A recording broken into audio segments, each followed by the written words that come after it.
영을 위한 하나님의 말씀, 마가복음 11장 1절로 11절입니다. 오늘 일이 5개나 들었네요. 마가복음 11장 1절에서 11절. 신약성경 73쪽입니다. 제가 먼저 1절, 그리고 여러분이 2절 이런 식으로 교독하겠습니다. 제가 먼저 1절 읽겠습니다. 그들이 예루살렘에 가까이 와서 감난산 벳바게와 베다니에 이르렀을 때에 예수께서 제자 중 2를 보내시며 이르시되 너희들 맞은편 마을로 가라. 그리로 들어가면 곧 아직 아무도 타보지 않은 나귀 새끼가 매 있는 것을 보리니 풀어 끌고 오라. 만일 누가 너에게 왜 이렇게 하느냐 묻거든 주가 쓰시겠다 하라. 그리하면 즉시 이리로 보내리라 하시니 제자들이 가서 본즉 나귀 새끼가 무락거리에 매 있는지라 그것을 푸니 거기 서 있는 사람 중 어떤 이들이 이르되 나귀 새끼를 풀어 무엇 하려느냐 하매 제자들이 예수께 이르신 대로 말하되 이에 허락하는지라. 나귀 새끼를 예수께로 끌고 와서 자기들의 겉옷을 그 위에 얹어 놓음에 예수께서 타시니 많은 사람들은 자기들의 겉옷을 또 다른 이들은 들에서 뺀 나뭇가지를 길에 들며 앞에서 가고 뒤에서 따르는 자들이 소리 지르되 호산나 찬송하리로다 주의 이름으로 오시는 이여 찬송하리로다. 오늘 우리 주 조상 다윗의 나라여 가장 높은 곳에서 호산나 하더라. 함께 읽겠습니다. 시작. 예수께서 예루살렘에 이르러 성전에 들어가사 모든 것을 둘러보시고 때가 이미 저물매 12 제자를 데리시고 베다니에 나가시니라. 아멘. 이 본문을 중심으로 호산나 찬송하리로다 라는 제목으로 종료주일 예배 설교 중에 위로부터 임하는 영의 양식과 또 영의 음료를 생수를 충만하게 공급받으시기를 기원합니다. 나사렛 예수를 하나님의 아들, 구원자, 그리스도로 더 깊게는 하나님의 집이자 하늘의 문으로 믿는 자 모두의 돕는 자, 이걸 성경적인 용어로는 보혜사랍니다. 변호사 아시죠? 변호사 아시죠? 바로 변호사가 누구냐? 성령 하나님이십니다. 이 성령 하나님의 인도하심을 따라 여러분들 성령 하나님은 보이지 않습니다. 여러분의 마음에 오늘은 예몸교회 가야지 하는 마음을 주시는 분이 누구라고요? 성령 하나님이 그렇게 하신다. 그래서 성령 하나님의 인도하심을 따라서 오늘 2024년 종료주일 가운데 올려드리는 경산 예몸교회 예배에 참석하신 형제 자매들과 온 가족, 여러분 가족 모두 올 한 해 더욱 강건하시기를 원합니다. 범사가 잘 되기를 축복합니다. 근심이 떠나가고 염려가 없기를 기도합니다. 주 하나님의 명령에 무조건 예스로 응답하시는 아브라함 같은 믿음의 의인들로 장성하시기를 심판주로 곧 다시 오실 주 예수 그리스도 이름으로 축원합니다. 성경의 신약 성경의 첫 부분이 마태복음, 마가복음, 누가복음입니다. 이 복음서들의 공통적인 특징이 뭐냐? 전부 다 예수님이 이 세상에 탄생하심부터 예수님이 십자가를 지고 죽으시고 다시 살아 부활하심과 그리고 다시 어디로요? 원래 오신 하나님의 나라로 되돌아가시는 이걸 성천이랍니다. 성천하시는, 그리고 성천하시기 전에 제자들에게 지상대명, 유대와 사마리아와 땅끝까지 이르러 나의 증인이 되라. 그 명령을, 지상대명을 주시고는 어떻게 해요? 내가 세상 끝날까지 항상 너희와 함께 있으리라. 이렇게 약속을 하시면서, 그래서 주께서는 자기를 믿는 사람들하고 항상 어떻게 해요? 함께 하시는데 그 함께 하시는 방법이 뭘까요? 바로 성령으로 하늘의 머리 되신 그분과 땅의 몸이 된 교회, 이걸 연결해서 그 영으로 항상 우리에게 말씀하시고 계시다. 이게 주께서 말씀하신 바, 내가 너희가 어디든지 가든지 너희와 항상 함께. 우리가 가는 곳은, 성령이 우리를 인도해서 가는 곳은 다 누가 함께 하신다? 그리스도께서 함께 하신다는 것입니다. 그 이치를 깨달아 아시기를 바랍니다. 성령의 인도하심이 없이 내가 어디를 가는 것은 아시겠죠? 그리스도가 거기에 함께 계시는 것이 아닙니다. 그럼에도 불구하고 하나님은 무소부재하시기 때문에 안 계신 곳이 없습니다. 항상 하나님의 눈은 우리를 감찰하고 계십니다. 네. 그래서 항상 하나님이 우리와 함께 하신다 말씀할 수 있습니다. 이런 이 복음서 기자들이 증언하는 바를 종합하면 30세 된 나사렛 예수께서 요단강 침례에 물에 푹 잠기는 걸 침례라고 합니다. 침례의 세례 후 물에서 올라오실 때 하늘이 찢어지듯이 열리며 하나님의 영이 비둘기같이 나사렛 예수 위에 내려오신 그 징표는 나사렛 예수를 향하여 들려진 하나님의 음성, 바로 너는 내 사랑하는 아들이라, 내가 너를 기뻐하노라. 이 증언에 대한 보증의 표시이라고 제가 말씀을 드렸습니다. 아시겠죠? 성령이 함께하는 건 하나님의 그 들려진 음성이 진리다 하는 것을 보증해. 왜냐하면 성령은 진리의 영이거든. 이러한 확증과 보증이 암시하는 진리는 나사렛 예수께서 성경의 예언대로 하나님께서 계시하시고 기뻐하시는 세 가지 영적 소명, 이걸 성취하기 위하여 성육신하신 하나님의 사랑하는 아들이다 하는 것입니다. 어떤 특별한 목적을 위해서 어떻게 해요? 하나님의 아들이 뭘로? 사람의 몸을 입고 이 세상에 오셨다. 이걸 보증해 준다 하는 거예요. 그러니까 너희들은 그를 뭐 하라는 거죠? 하나님의 아들로 믿고 영접해라, 환영해라, 이런 뜻입니다. 하나님께서 계시하시고 기뻐하시는 이 나사렛 예수의 세 가지 영적 소명은 다음과 같습니다. 첫째, 영적 이스라엘을 재창조하시는 영적 창조주의 소명입니다. 영적인 재창조입니다. 사람을 다시 흙으로 똥똥 해가지고 다시 아담을 새로 만드는 게 아니고요. 그 영적인 성질을 바꾼다. 두 번째가 뭐냐? 영적 이스라엘로 재창조된 사람들에게 침례의 세례를 베푸시는 영적 제사장과 영적 왕의 소명. 이 제사, 그거는 말하면은 죄를 사해 주시는 건 구약에서는 전부 다 제사장들이 하는 거예요. 제사장들. 그런 제사장의 사명이 있다. 그 다음에 세 번째, 영적 이스라엘에게 영적 요단강.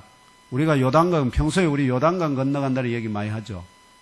결국은 이 세상에서 저 성으로 넘어가는 걸 요단강 건넌다고 말하는데, 이건 곧 뭐냐? 이 세상에 살다가 영원한 하나님 나라로 들어가도록 우리를 인도해 주시는 그곳에서 우리를 환영해 주시고, 이 사람은 내 사람 맞아, 내 백성이야 하고 어떻게요? 인정해 주시는 분이 누구라고요? 나사렛 예수거든. 그래, 그분이 없이는 어떻게요? 영적 재창조도 없고, 영적 세례도 없고, 또 영적 그런 천국에 대한 공인도 불가하다. 결과적으로 구약 성경이 예언하고 복음서들이 기록하는 나사렛 예수께서 선포하신 모든 말씀과 표적을 포함한 사역은 이러한 세 가지 영적 소명을 성취하기 위한 것으로 규정할 수 있습니다. 그럼 오늘 뭐죠? 그 띠뚱띠뚱 자기 몸도 가누기 어려운 어린 나귀에다가 그걸 타시고 한 2km 가거든요. 베다니에서부터 예루살렘 성까지 한 2km 돼요. 거기를 어떻게요? 띠뚱띠뚱 그 어린 나귀가 예수를 자기 등에 업으시고 걸어가시는 이 모습. 이거 딱 보면 돈키호테 생각나지 않습니까? 돈키호테 같은 모습으로 지금 예루살렘 입성하는데, 그런데 이스라엘 백성들은, 지금 유대인들은 어떻게 환영하죠? 막 난리가 났습니다. 자기들의 그 생명 같은 겉옷을 벗어가지고 어디요? 길가에 깔고, 들에서 베어온 나무가지, 이게 종려나무거든요. 이 종려나무 가지를 또 길에 펴고 흔들고 그러면서 막 소리치는 겁니다. 호산나 찬송하리로다. 주의 이름으로 오시는 이여. 이렇게 하면서 이렇게 오늘 말씀이 증언한 바 3년가량의 공생의 사역이 끝나는 시점이거든요. 이때에 예루살렘에 가까이 오신 나사렛 예수께서 나귀 새끼를 타시고 예루살렘으로 입성하시는 영적 이유나 목적은 무엇일까요? 예수님은 계속해서 여러분 육신의 예수로 사람으로만 보면 안 됩니다. 뭐로 보아야 된다고요? 그분의 영적인 역할, 소명에 집중을 하셔야 돼요. 그 영적인 본성은 누구와 같다고요? 하나님과 같은 하나님의 아들이라. 근데 사람들은 다 그냥 그 보이는 외모에 집중하게 됩니다. 외모에. 그러다 보니까 자꾸 예수를 인간 예수로만 생각하다 보니까 그분이 가지고 있는 진정한 그 참모습을 자꾸 놓치게 된다 하는 겁니다. 그래서 제가 계속해서 여러분들이 말씀드리는 것은 이렇게 예루살렘으로 이 어린 나귀를 타고 예루살렘으로 입성하시는 예수의 그 영적인 아시죠? 의도, 목적 이런 게 중요하다 하는 겁니다. 또한 둘째, 이렇게 나귀 새끼를 타시고 예루살렘으로 입성하시는 나사렛 예수를 위하여 많은 사람들은 자기들의 겉옷을, 또 다른 사람 이들은 들에서 뺀 나무가지를 길에 펴며 앞에서 가고 뒤에서 따르는 자들이 호산나 찬송하리로다. 주의 이름으로 오시는 이여 찬송하리로다. 오는 우리 조상 다윗의 나라여 가장 높은 곳에서 호산나. 이렇게 소리 지르며 환영하는 이유나 목적은 무엇일까요? 이러한 명제들을 함께 나누는 중에 한 주간 영적 전투를 위한 영의 양식과 영적 생수를 공급받으시고 오늘 주시는 새로운 명령에 온전히 순종하심으로 시험과 영적 도전에서 이기고 승리하시는 승리의 DNA로 체험받아서 어떠한 상황과 형편 가운데서도 낙심하지 아니하였던 아브라함 같은 참 믿음의 의인들로 견고하게 세워지기를 다시 오실 그리스도 예수님 이름으로 축복하며 기도합니다. 이런 의인들로 세워지면 하나님은 어떻게요? 그에게 특별한 권세와 능력을 줘서 온 세상 사람들에게 하나님이 어떤 사람에게 복을 주시나 이걸 간증할 수 있는 정인으로 세우십니다. 이런 복을 얻으시기를 주님의 이름으로 축원합니다.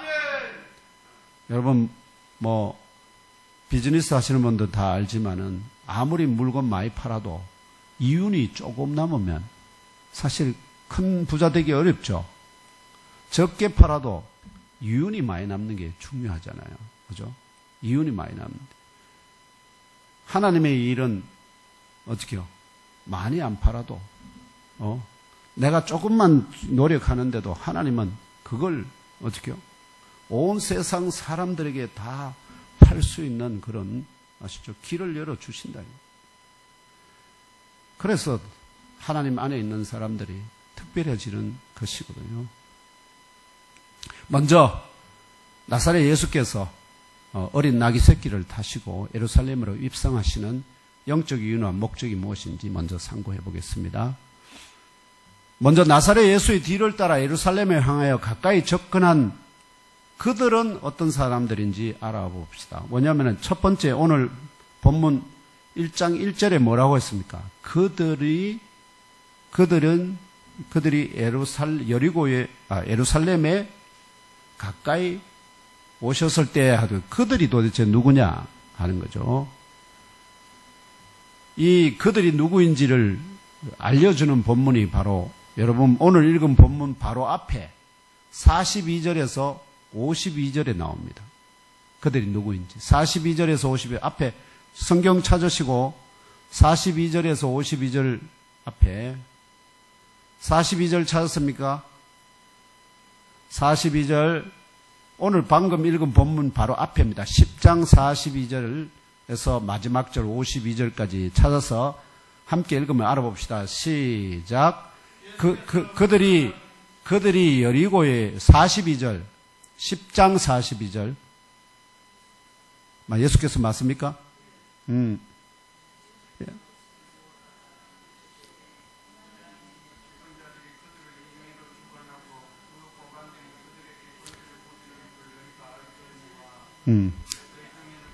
거기까지 다 읽지 마시고 혹시 그들이 나오는 본문이 몇 절부터입니까?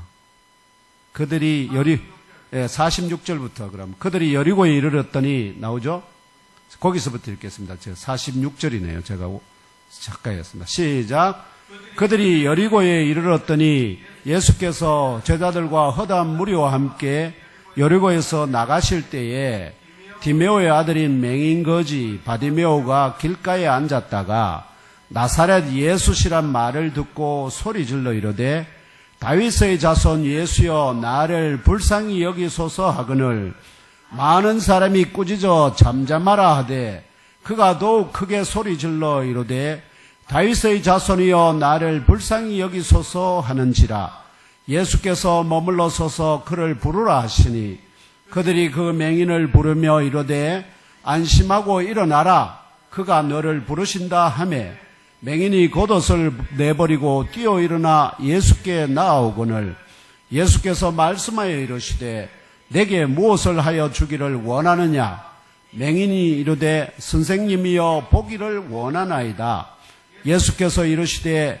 가라 내 믿음이 너를 구원하였느니라 하시니 그가 곧 보게 되어 예수를 길에서 따르니라. 아멘.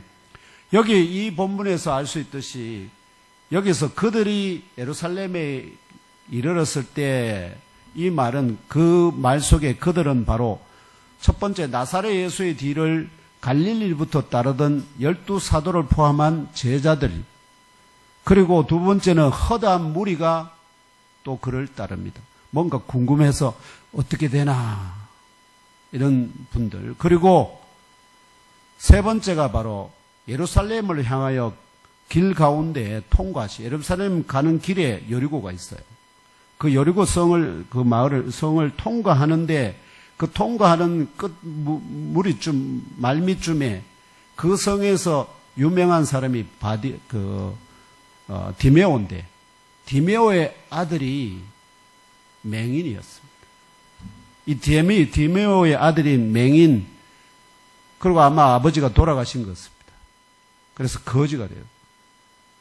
맹인 거지 바디메오가 포함되어 있었습니다. 아시겠죠? 여기 이 맹인 거지가 포함되어 있다는 게 굉장히 중요한 거예요. 이 맹인 거지 바디메오는 나사렛 예수께서 예루살렘을 향하는 길 가운데 있는 여리고성을 지나가시는 때에 그를 향하여 소리질러 말합니다. 다윗의 자손 예수여 나를 불쌍히 여기소서. 이때 많은 사람들이 꾸짖어서 말합니다. 잠잠하라. 야 시끄럽다. 입 닥쳐라. 이러면 언감하면 어떻게 해요? 사람들이 아이고 입 닫을 텐데 이 바디메오는 어떻게 해요? 더욱 크게 소리질러 말합니다. 다윗의 자손이여 나를 불쌍히 여기소서.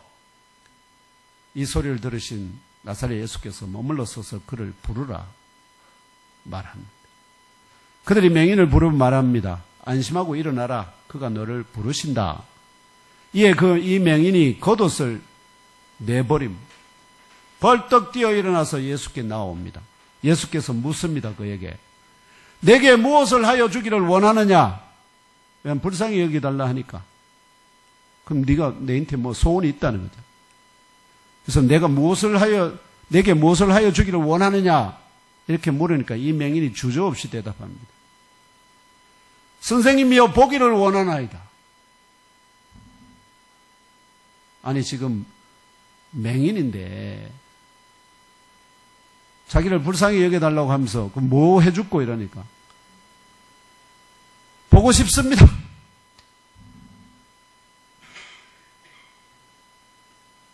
바디메오 안에 뭐가 있다는 거죠?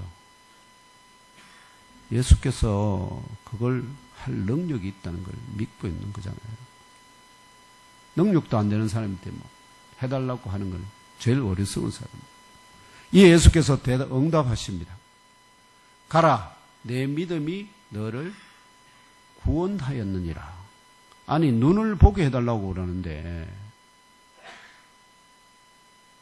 내 믿음이 너를 구원했다. 그런데 그 말이 떨어지자마자 그가 즉시로 어떻게요? 포기되었습니다. 예수께서 네 눈이 떠여질 자 하시지 않았어요. 가라, 내 믿음이 너를 구원하였느니라 말씀하셨는데 그냥 평생을 맹인으로 살았던 이 바디메오의 눈이 띄었다는 거예요. 이런 놀라운 경험을, 표적을 경험한 눈뜬 맹인, 이제 눈뜬 맹인, 눈뜬 맹인 거지 바디메오가 나사렛 예수를 길에서 따라가게 되었고 다른 사람들과 함께 예루살렘 가까이 도달하게 된 것입니다. 아시겠죠? 여리고성이 그거에서 예루살렘에서 그렇게 멀지 않거든요. 그런데 왜 하필 여리고성이냐? 이게 중요해요. 왜냐하면 혈통적 이스라엘에게 여리고성은 특별합니다. 어떤 면에서 특별하냐? 여호와 하나님이 출애굽한 혈통적 이스라엘 위에 행한 역사에 관한 소문을 들었던 이방인 기생 라합이 거기 살고 있었거든. 소문을 들었어요. 하나님이 이스라엘을 애굽에 10가지 재앙을 내리고 막 출애굽시켜가지고 홍해를 그냥 걸어서 건너게 하고 광야를 어떻게 40년 동안 가는데 막 먹을 거 주고 입을 거 주고 다 신발에 떨어지지 않고 구름 기둥과 불 기둥으로 보호하고 이스라엘에 가는 길을 막았었던 다른 이방 민족들을 다 어떻게 깡그리 다 정복해가지고 멸절시켜버리고 그리고 마침내 지금 여리고성이 바로 보이는 요단강 동편 모압 평지에 그들이 도달해 있거든요. 그 소문을 어떻게 해요? 이 기생 라합이 들었는데 그걸 뭘로 믿었다는 거예요. 에이, 헛소문이겠지 이렇게 했으면 아무런 문제가 없었는데 그걸 뭘로 믿었다는 거예요?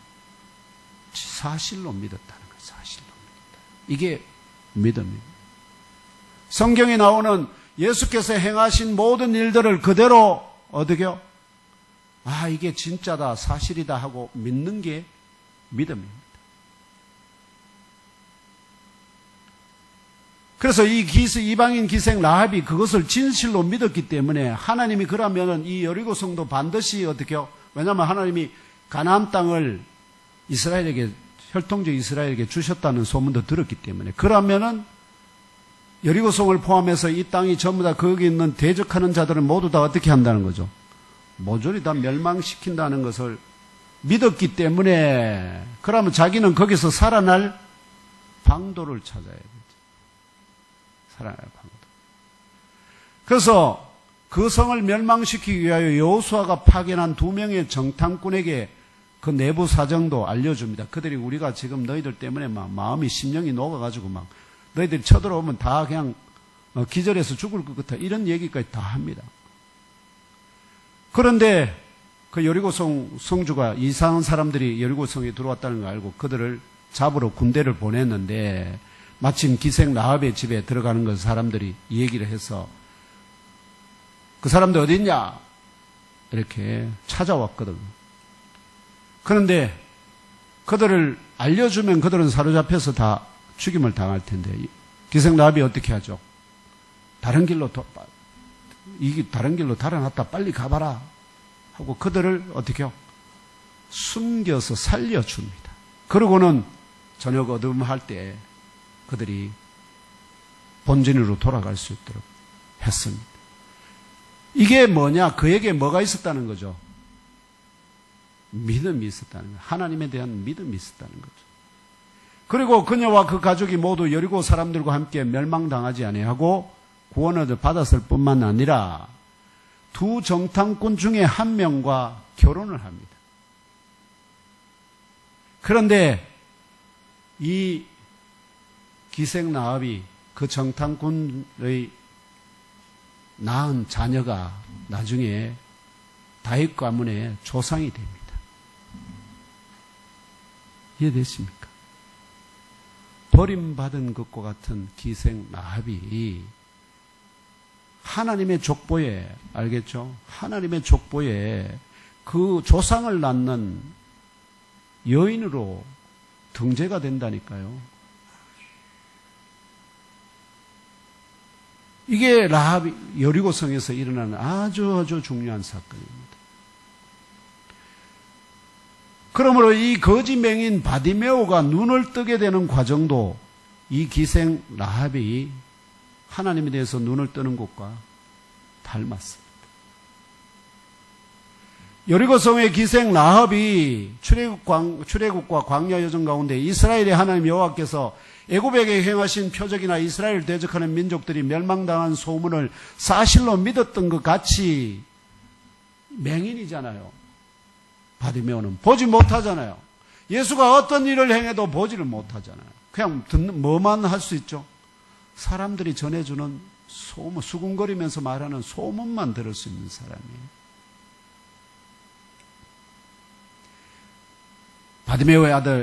디메오의 아들 거지 맹인 바디메오도 나사렛 예수께서 행하신 각종 표적들에 관한 소문을 보지는 못하였으나 사실로 믿었다는 것입니다. 사실로.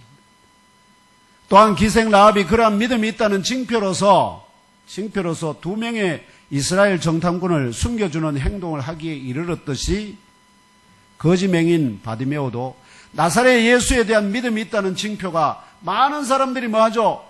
잠잠하라! 너 입 닥쳐! 이렇게 하는데도 불구하고 어떻게 해요? 그분에게 내가 지금 평생 고민인 내 문제를 해결해 줄 수 있는데 내가 지금 이 사람들의 그 소리에 그 믿음, 그 확신, 그것이 그로 하여금 어떻게 해요? 더 크게 소리를 지르게 만든 겁니다.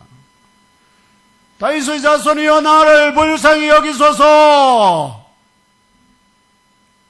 이게 그에게 믿음이 있다는, 성도에게 믿음이 있다는 것은 이 외치는 것은 에레미야 33장 3절에 여호와께서 자기 백성이 뭐라고 약속하죠? 너는 내게 부르짖으라. 내가 내게 응답하겠고 내가 알지 못하는 더 크고 비밀한 일을 내가 내게 이르리라.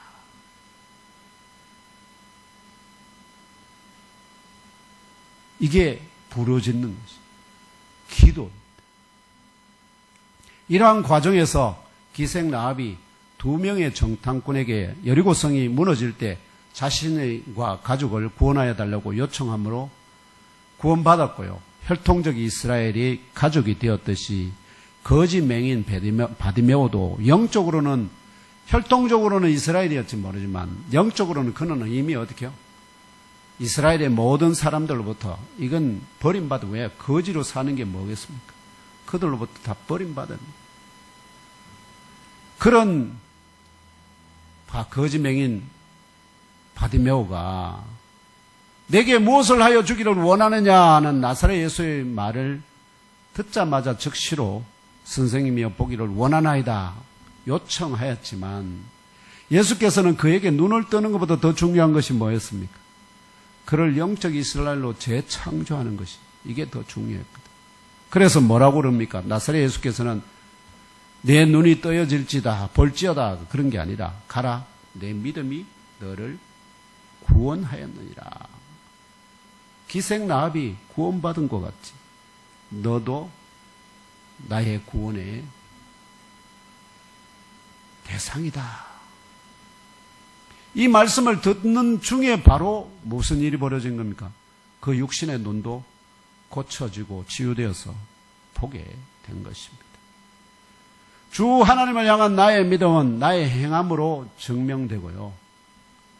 영적 이스라엘의 재창조와 영생의 구원을 받게 하는 근거가 됩니다. 믿음이 없이는 아무것도 일어나지 않습니다. 그래서 의인은 그의 믿음으로 살리라 성경이 정언하는 것입니다.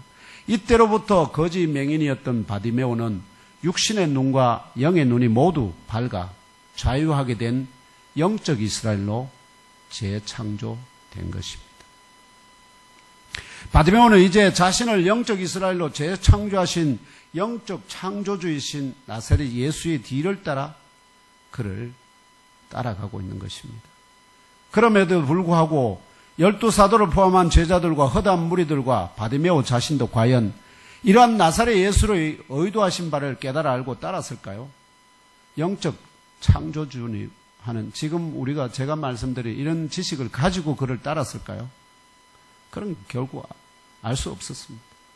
그냥 자기 눈을 고쳐준 특별한 하나님의 아시죠? 특별한 여기 선생님 하잖아요.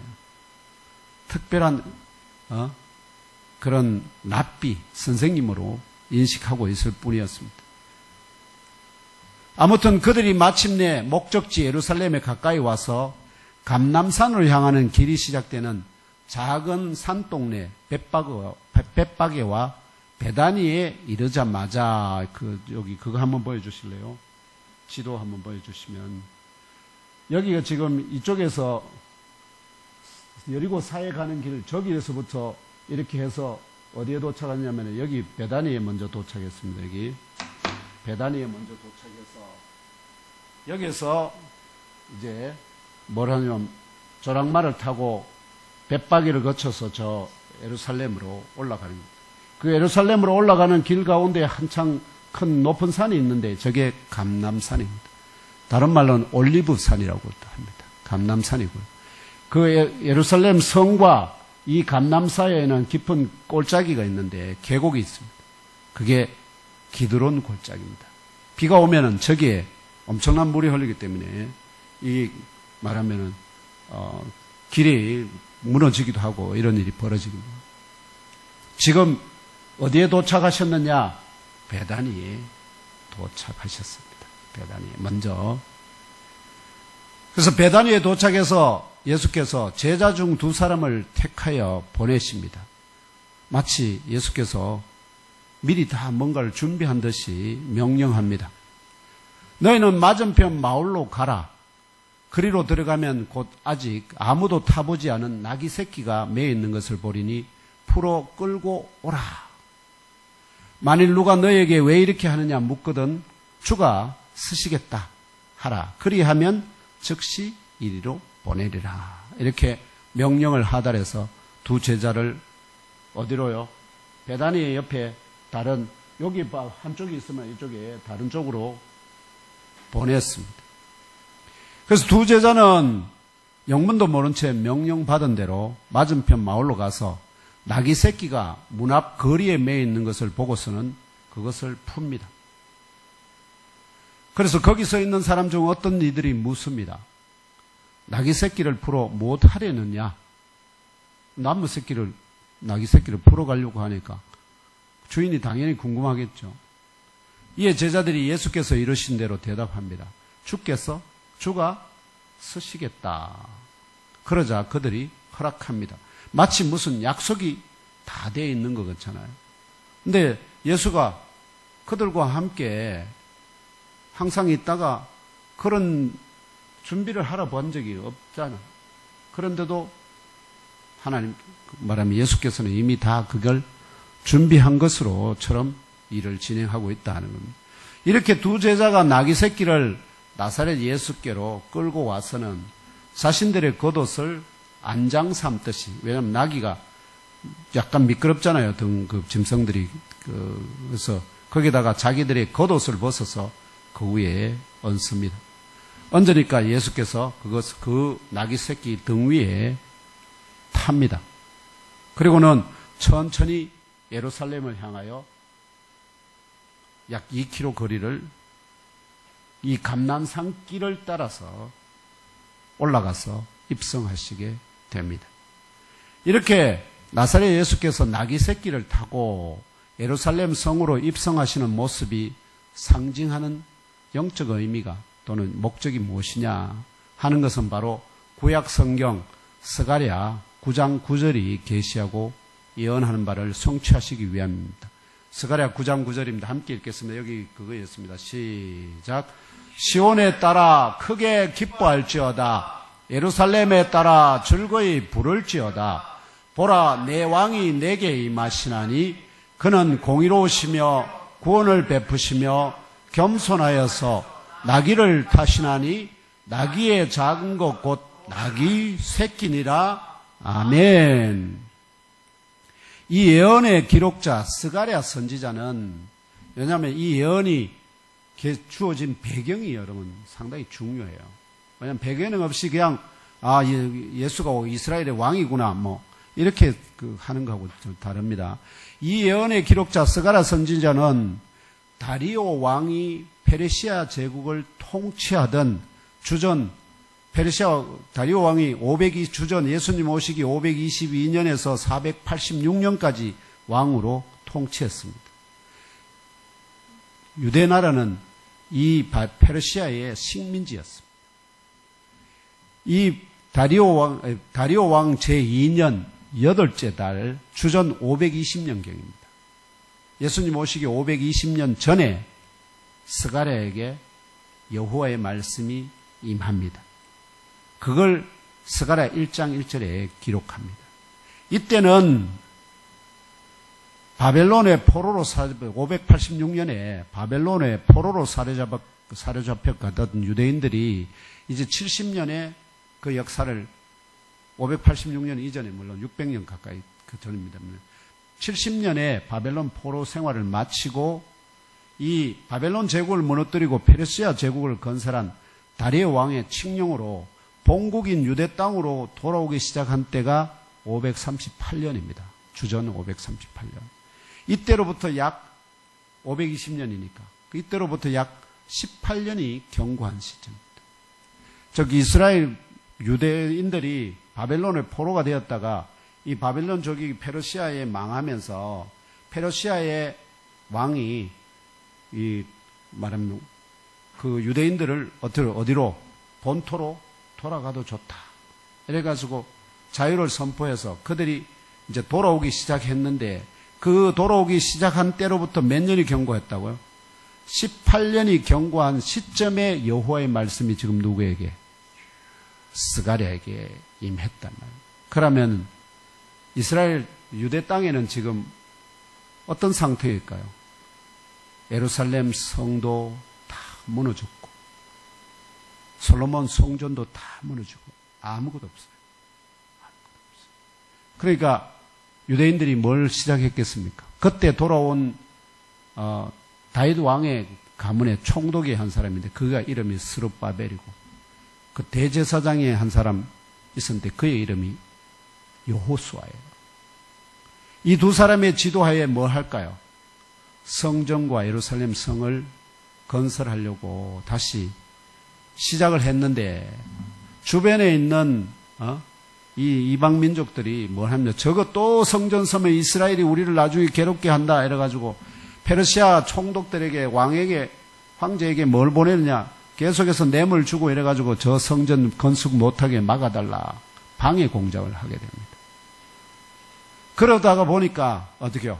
그 방해 공작 때문에 그 성벽 건설과 성전 건설이 늦어져서 이제는 거의 사람들 뇌리에 아이고 안 되는가 보다 하고 그냥 거의 포기한 채 또 경제적 형편도 넉넉하지 못하였기 때문에 각자 살아가는 데에만 몰두하던 중이었습니다. 이러한 가운데 여호와의 말씀이 스가랴 선지자에게 임한 것입니다. 포로 회복에서 회복되어 본토로 돌아온 유대인 후손들이 질문합니다. 아니 왜 하나님의 성전을 또 재건해야 되는가? 이미 무너져 버린 건데.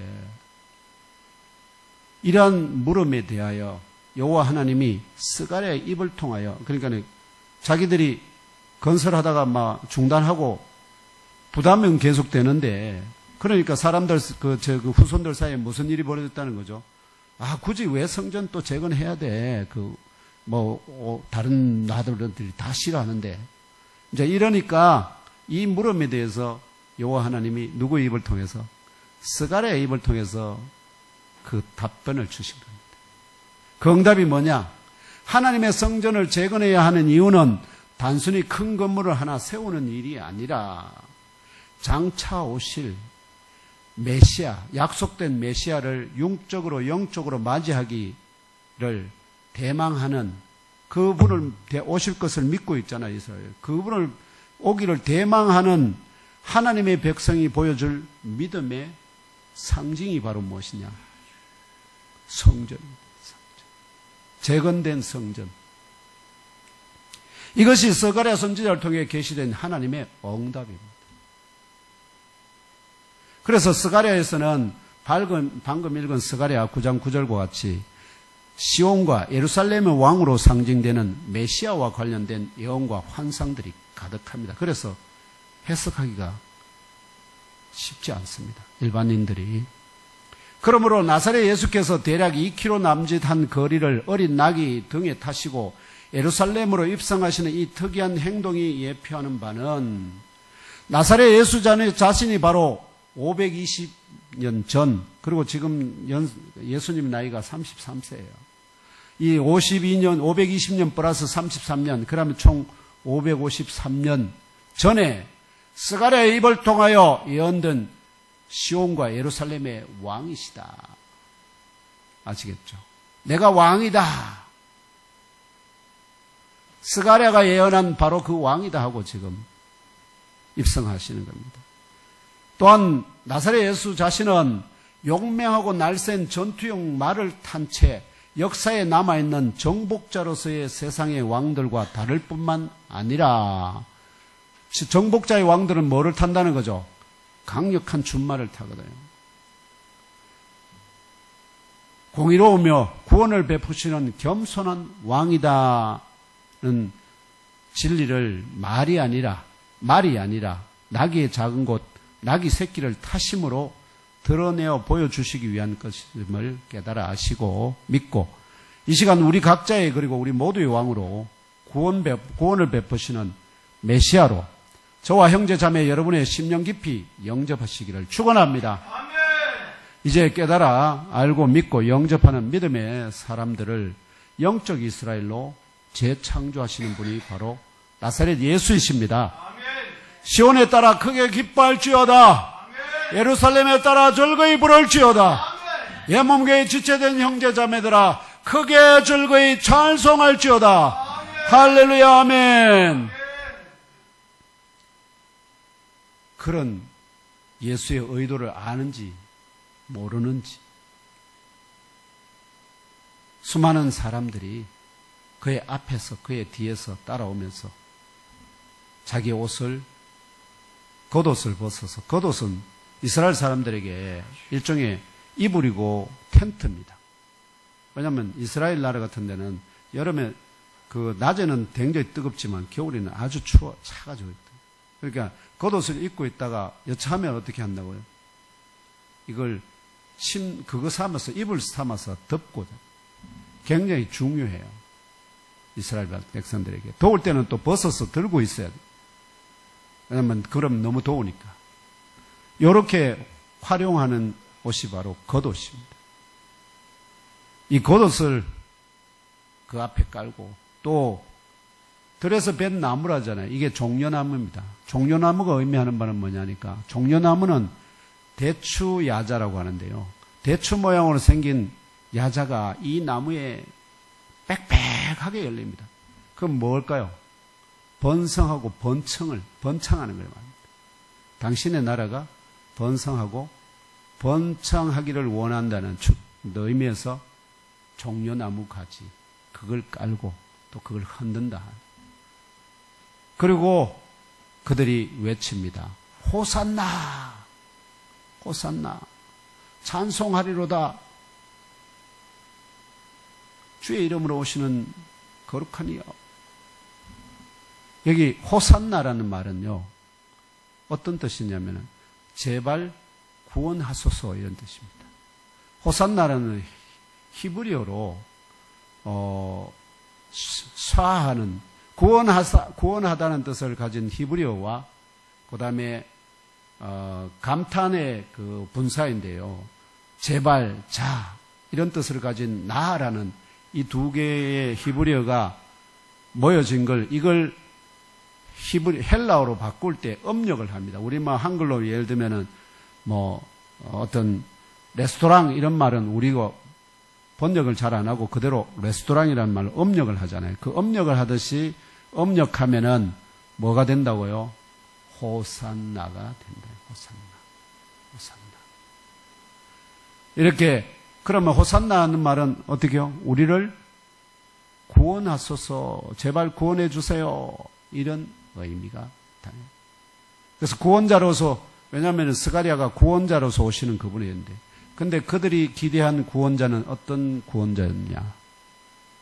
왜냐하면 그들이 그렇게 호산나 찬송하리라다 주의 이름으로 오시니 이렇게 외쳐 부르짖는데 그 주간의 금요일 날 어떻게 하죠? 저 자식 십자가에 못 박으라. 돌변하거든. 돌변. 그러면 그들이 기대한 것은 정치적으로 그러면 어떻게 해야 될까요? 예수가 왕으로 등극했으면 예루살렘 성에 들어갔습니다. 그러면 어디로 찾아가야 될까요? 여러분이 왕으로 그 예루살렘 성에 들어갔으면 여러분들이 집이 어디입니까?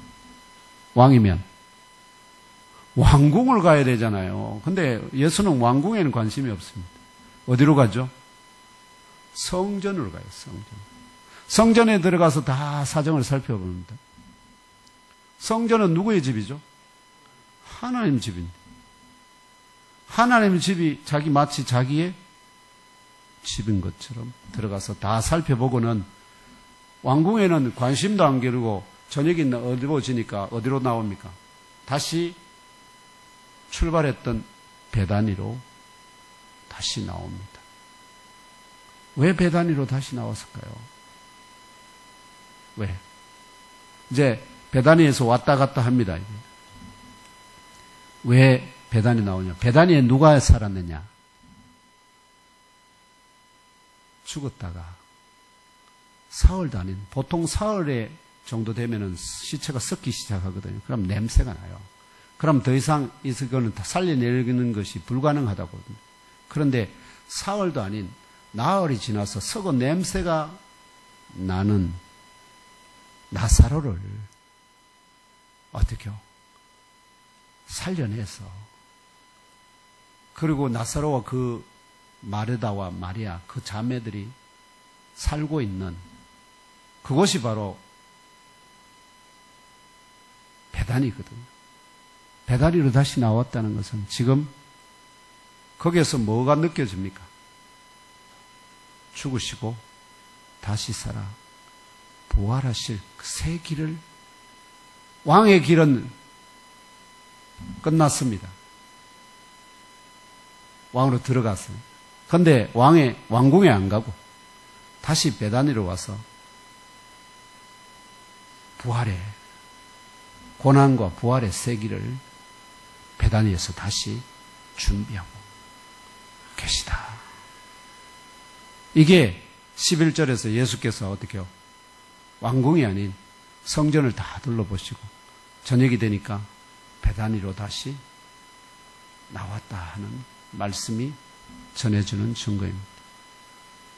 그래서 사람들, 이스라엘 왕은 그를 이스라엘을 전 세계를 지배하는, 통치하는 나라의 왕으로 서기를 기대했는데 예수는 그들의 소망과는 전혀 상관없는 무엇으로? 영적인 왕으로 그들에게 임하셨기 때문에 그들의 기대와는 완전히 어떻게요? 상반되니까. 거기에 분노한 또 종교 지도자들이 어떻게요? 그를 모함해서 결국은 십자가에 못 박는 길로 내어줄 때 그렇게 호산나 찬송하리라도 외쳤던 자들이 다 어떻게요? 저자를 십자가에 못 박으라. 자기도 구원 못하는 자를 어떻게 메시아를 알 수 있느냐 이러면서 저주하면서 그를 십자가에 내어주고 말았다. 근데 그 길만이 어떻게요? 영적 이스라엘을 재창조하기 위해서는 이들을 죄와 사망에서 먼저 어떻게 해야 될까요? 건져내야 됩니다. 그 죄와 사망에서 건져내는 유일한 방법은 그를 위해서 의인이 대신 죽는 길 외에는 없습니다. 이게 하나님의 법도고 계획이었습니다. 그래서 그는 어린 양으로 십자가에서 죽기 위해서 다시 베다니로 나오신 것임을 깨달아 아시고 심령에 잘 박힌 진리의 못으로 내가 예수를 따라 그 뒤를 따라가는 예수를 의미를 예수가 걸어가는 또는 예수가 어린 나귀를 타고 걸어가시는 그 모습을 보면서 내게 복을 주고 내가 잘 살게 해주고 이걸 기대하십니까? 아니면